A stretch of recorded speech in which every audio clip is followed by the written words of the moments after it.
দেশে ফিরে প্রতিশোধের বার্তা শেখ হাসিনার। ফেসবুকে ভার্চুয়াল বার্তায় হুঙ্কার মুজিব কন্যা। শেখ হাসিনাকে ক্ষমতাচ্যুত করার জন্য আন্দোলনে কোনো সাধারণ ছাত্র জনতা ছিল না। আন্দোলনে পুলিশ, সেনা, বিজেপি গুলি চালায়নি। আমি দেশে ফিরবো, সব শহীদদের প্রতিশোধ নেব। ইউনূসকে মানবাধিকার লঙ্ঘনের দায় নিতে হবে, ইউনূসেরও বিচার হবে। ভার্চুয়াল বার্তা শেখ হাসিনার।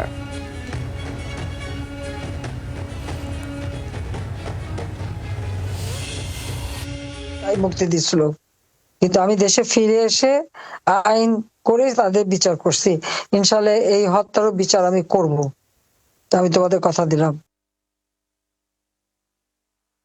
আমরা কথা বলবো রাজীব চক্রবর্তী এই মুহূর্তে আমাদের সঙ্গে রয়েছেন, প্রতিনিধি টেলিফোন লাইনে। রাজীব, শেখ হাসিনার এই যে ভার্চুয়াল বার্তা, অন্যান্য ভার্চুয়াল বার্তা আমরা শুনেছি এর আগে একাধিকবার তিনি বার্তা দিয়েছেন দূরে থেকে, আর এবার এই ভার্চুয়াল বার্তা কতটা গুরুত্বপূর্ণ হয়ে যাচ্ছে? দেখো, অত্যন্ত গুরুত্বপূর্ণ। শেখ মুজিবের কন্যা শেখ হাসিনা তিনি দেশ ছাড়তে বাধ্য হয়েছেন। তাকে তার সরকার পড়ে গিয়েছে, তাকে ফেলে দেওয়া হয়েছে তার সরকার। তিনি দেশ ছেড়ে ভারতে এসে আশ্রয় নিয়েছেন। তারপর থেকেই যতবারই তিনি ভার্চুয়াল বার্তা দিয়েছেন বাংলাদেশবাসীর উদ্দেশ্যে, ততবারই দেখা গিয়েছে বাংলাদেশের অভ্যন্তরে পরিস্থিতি উত্তাল হয়েছে এবং সেক্ষেত্রে আওয়ামী লীগের কর্মী, সমর্থক, নেতা, প্রাক্তন মন্ত্রীরা তাদের আক্রমণ হয়েছে তাদের উপরে। এই পরিস্থিতি কোথাও কি বদলাচ্ছে? এই প্রশ্নটা উঠছে এই কারণে, তার কারণ বাংলাদেশে ফেরার কথা বলছেন শেখ হাসিনা। শুধু ফেরার কথা নয়, সে দেশে যারা সরকার চালাচ্ছেন এবং তাকে উৎখাত করার পেছনে, তার সরকারকে উৎখাত করার পেছনে যারা রয়েছেন তাদের শাস্তির কথা বলছেন। বহু মানুষ খুন হয়েছেন, তাদের বিচারের কথা বলছেন। ভার্চুয়াল বার্তায় শেখ হাসিনার এই কঠোর এবং অত্যন্ত দৃঢ় বার্তা, সেটা বাংলাদেশবাসী কিভাবে নেয়, বাংলাদেশের আপামর জনগণ কিভাবে নেয়, সেটা কিন্তু খুবই লক্ষণীয়। তার কারণ রাজনৈতিক মহল যারা মনে করছেন যে এক্ষেত্রে শেখ হাসিনা তিনি কার্যত জল মাপছেন, তার কারণ বাংলাদেশের কোথাও কোথাও বেশ কিছু জায়গায় বলা যেতে পারে ইউনূস সরকারের বিরুদ্ধে ক্ষোভ সৃষ্টি হয়েছে। সেখানে একেবারে প্রতিরোধ গড়ে উঠছে কোথাও জায়গায় অত্যাচারের বিরুদ্ধে। এই জায়গাটিকেই কাজে লাগাতে চাইছেন শেখ হাসিনা এবং এমন একটা সময় তিনি বেছে নিয়েছেন যে সময় গত 6 মাস পরে ভারত এবং বাংলাদেশের মধ্যে একটি শীর্ষস্তরীয় বৈঠক শুরু হয়েছে নয়াদিল্লিতে। বিএসএফ এবং বিজিবি ডিজি পর্যায়ের বৈঠক, এটি শুরু হয়েছে গতকাল এবং চলবে আগামীকাল গিয়ে সেই বৈঠক শেষ হবে। এমন একটা সময় শেখ হাসিনার এই ভার্চুয়াল বার্তা এবং সেই বার্তার মধ্যে একেবারে দেশে ফেরার কথা, শহীদদের প্রতিশোধ নেব এ কথা বলার মধ্যে দিয়ে কিন্তু কার্যত তিনি বাংলাদেশের অভ্যন্তরে তার কতটা ভিত রয়েছে, তার কর্মী সমর্থকরা কতটা শক্ত এবং বাংলাদেশবাসী তাকে কিভাবে নিচ্ছেন সেটি তিনি মেপে নিতে চেয়েছেন বলেই মনে করা হচ্ছে।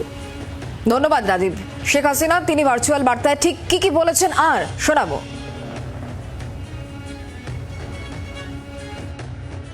বাবা মা ভাই বোনদের যারা হত্যা করছে তাদেরও দায় মুক্তি দিছিল, কিন্তু আমি দেশে ফিরে এসে আইন করে তাদের বিচার করছি। ইনশাআল্লাহ এই হত্যারও বিচার আমি করব, আমি তোমাদের কথা দিলাম। তাদের আন্দোলনের মধ্যে যতগুলি লাশ পড়েছে সেগুলি যদি এখন কবর থেকে বের করে পোস্টমর্টম করা যায়, দেখা যাবে এখানে পুলিশ গুলি করে নাই, সেনাবাহিনী গুলি করে নাই, র্যাব গুলি করে নাই, বিজিবি গুলি করে নাই। সেখানে এমন এক রাইফেল ব্যবহার করা হয়েছে, বুলেট ব্যবহার করেছে, যে বুলেট সেটা ইউনূসের যে উপদেষ্টা স্বরাষ্ট্র মন্ত্রণালয়ের দায়িত্বে ছিলেন সাখাওয়াত সাহেব, তিনি নিজেই একজন সেনাবাহিনীর লোক, কাজী অফিসার, তিনি জানেন এবং তিনি সেই বুলেট দেখে বলেছেন এটা 7.62 বুলেট। এই বুলেট পুলিশ ব্যবহার করে না বা আমাদের কেউ ব্যবহার করে না, কাজে সেই গুলিতেই তারা মারা গেছে। ইউনূস সেই পরিকল্পনা করেছে, যেটা সে নিজেই স্বীকার করেছে, যে মেটিকুলাসলি ডিজাইন করে সে শেখ হাসিনাকে ক্ষমতা থেকে হটিয়েছে এবং সে ক্ষমতা পেয়েছে। এখানে কোনো ছাত্র জনতার বিষয় ছিল না, কোনো নেতৃত্ব ছিল না, এবং তার মাস্টার মাইন্ড একজনকে পরিচয় করিয়ে দিল যে তাকে দিয়ে এই ঘটনা ঘটিয়েছে। Operation devil hunt. কে ডেভিল? কাকে খুঁজছে সে? যারা পুলিশকে হত্যা করে, আওয়ামী লীগ নেতাকর্মী হত্যা করে, ছেলেকে না পেলে মাকে হত্যা করে, মাকে গ্রেপ্তার করে, ছোট 10 বছরের বাচ্চার সামনে এবং 3-4 বছরের বাচ্চার সামনে যে বাড়ির মধ্যে তাণ্ডব করে, এমনকি পুলিশ ডিউটি করতে পারে না, তাদের চেকিং করে তারা। বাংলার আওয়াজ, বাঙালির আবেগ, জি 24 ঘন্টা।